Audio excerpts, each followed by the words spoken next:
बड़ी खबर मध्य प्रदेश के छतरपुर से, जहां पर नौगांव के नवीन बस स्टैंड का हुआ भूमि पूजन। दरअसल 3 करोड़ 80 लाख की लागत से बनने वाले नौगांव के नवीन बस स्टैंड का भूमि पूजन क्षेत्रीय विधायक कामाख्या प्रताप सिंह टीकाराजा के करकमलों से संपन्न हुआ। इस अवसर पर पूर्व मंत्री मानवेंद्र सिंह भंवर राजा, पूर्व नगर पंचायत अध्यक्ष अंजुल सक्सेना, नगर पालिका अनूप तिवारी, उपाध्यक्ष दौलत तिवारी, तहसीलदार रंजना यादव, सीएमओ नीतू सिंह, उपयंत्री आलोक जायसवाल, पार्षदगण, नगर पालिका कर्मचारी, नगर के गणमान्य नागरिक एवं पत्रकार बंधु उपस्थित थे। इस अवसर पर विधायक टीका राजा ने कहा कि 3 करोड़ 80 लाख रुपए की लागत से बनने वाला यह नवीन बस स्टैंड आधुनिक रूप से तैयार होगा, जिसमें सभी सुविधाएं मौजूद होंगी। नगर पालिका अनूप तिवारी ने कहा कि नौगांव का यह बस स्टैंड सभी सुविधाओं से लैस होगा तथा इसकी गुणवत्ता पर विशेष ध्यान दिया जाएगा। उन्होंने कहा कि वर्तमान एवं नवीन बस स्टैंड का नाम ही शीघ्र ही नगर परिषद में निर्णय लेकर किया जाएगा। छतरपुर से द हिंद टुडे के लिए राजेंद्र कुमार की रिपोर्ट। है कि आज नौगांव में अंतर्राज्यीय बस स्टैंड का भूमि पूजन हुआ है। कैसे क्या व्यवस्था रहेगी और आने वाले तक कब तक ये निर्माण होगा? देखिए, हम लोग के नगर के लिए और हमारी विधानसभा के लिए सौभाग्य की बात है कि इतनी बड़ी योजना का हम लोग को लाभ मिल रहा है। 380 लाख की लागत से ये नवीन बस स्टैंड बनेगा, जो एक आधुनिक रूप से हर चीज़ से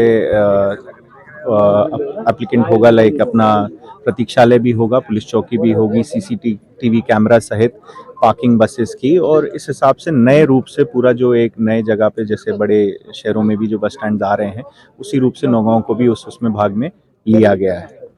विधायक जी, यहाँ जिस स्थान पर बस स्टैंड बन रही है, यहाँ पे बड़ी संख्या में बड़ी जगह मतलब 30 से 35 बीघा जमीन पड़ी हुई है जी, खासकर जिस स्टैंड पे जहाँ पे बनाई उसी का अतिक्रमण हटाया गया है।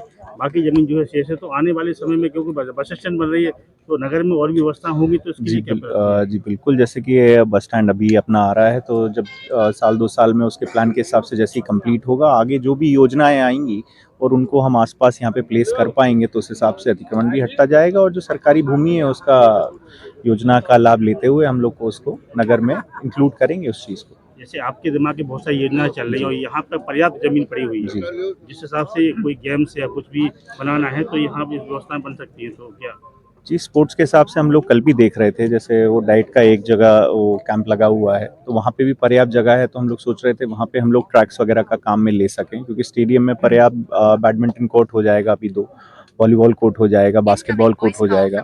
क्रिकेट का है, तो फुटबॉल हॉकी का हम लोग मेले के ग्राउंड में सोच रहे थे कि उसको हम मेले के पहले कैसे व्यवस्थित कर सके कि मेला भी प्रभावित ना हो और अपनी रामलीला का भी कार्यक्रम प्रभावित ना हो। तो उस हिसाब से हम लोग, अब जब अगली बैठक होगी नगर पालिका की, तो उस हिसाब से योजना उसकी भी बनाएंगे। 20 साल पहले नौगांव का एक बस स्टैंड नवीन बस स्टैंड बना हुआ था, जिसका आज तक नामांतरण नहीं हो पाया कि किस नाम से बस स्टैंड जानी जाए। जो आज बस स्टैंड का भूमि पूजन किया है, तो इसका कोई नामांकन हुआ? देखिए, अभी तो नौगांव के नाम से ही जाना जाएगा, फिर परिषद जिस हिसाब से उसको रूपरेखा मिलेगी और तय करेंगे सब लोग, उस हिसाब से जो नगर के लोग चाहेंगे उस हिसाब से चीज़ें होंगी। नगर के लिए ऐसे मेला है और भी गेम की जमीन की आवश्यकता है, क्योंकि जी। मेले ग्राउंड में लगता है मेला। अब बस स्टैंड बन रही है तो यहाँ मेला भी लग सकता है और बड़ी संख्या में यहाँ पे 30 से 35 बीघा जमीन जो लोग कब्जा किए, तो इस जमीन को कब्जे से मुक्त कराया जाएगा। देखिए, अतिक्रमण के हिसाब से जब भी, वही मैंने आपसे निवेदन किया है, जहाँ-जहाँ योजना आती जाएँगी और ज़मीन की आवश्यकता होगी, तो उस हिसाब से ज़मीनों को अपने उसमें लेके उसको कार्य में लिया जाएगा। बाकी इतने सालों से जहाँ मेला लग रहा है नौगांव का, करीबन आपके 69 सालों से, तो वो नगर के परिषद का एक फैसला है और नगर के लोगों की एक जो सेंट्रल नौगांव में जो चीज़ वो लगती है, तो अभी के लिए तो वहीं होगा। फिर आगे जैसी रूपरेखा नगर परिषद में आएगी, उस हिसाब से हम कार्य योजना में लेंगे।